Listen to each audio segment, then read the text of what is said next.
What's up, guys?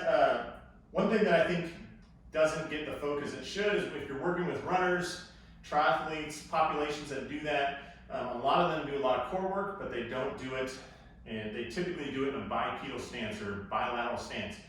But yet their sport is going single leg to single leg to single leg to single leg. So 3 little exercises I want to show you that I think you can get a lot of traction out of. First one is, we have Lawrence here, he's on the ground, he's going to put his feet up. Take a light mini band. Green is about as heavy as you want to go on this. Pull those toes in dorsiflexion. Great. Now, I call it the bow and arrow. Brendan Rarick has a different name for it. I want you to press one leg out all the way, and I want you to hover that heel about 4 inches off the ground. And now, I want you to pull this knee up as high as you can. Now, as long as his back is not arching excessively, he's getting this ability to stabilize his core in a unilateral stance. And this is a whole lot more work than, say, doing sit-ups, right? Right. Yeah, you can see you can barely answer so much work when you start to shake. And he's an in-shape dude. All right, relax. So I think teaching people to use that. Now, you can do it, once they master that, they can hold it, flip them over. So you're going to have you flip over.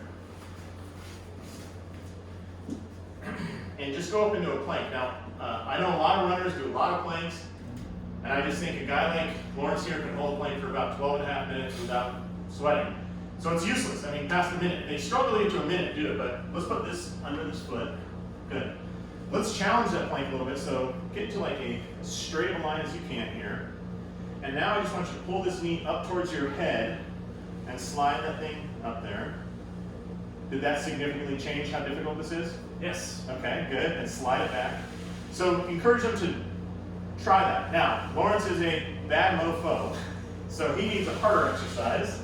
Take that off. So what we're going to do here, and those of you who are SFG certified or RKC, you know about the super plank. What do you call it? Hard style plank? Hard style plank, yeah. All right, we're going to go hard style and we're going to super hard style. So feet up on a wall.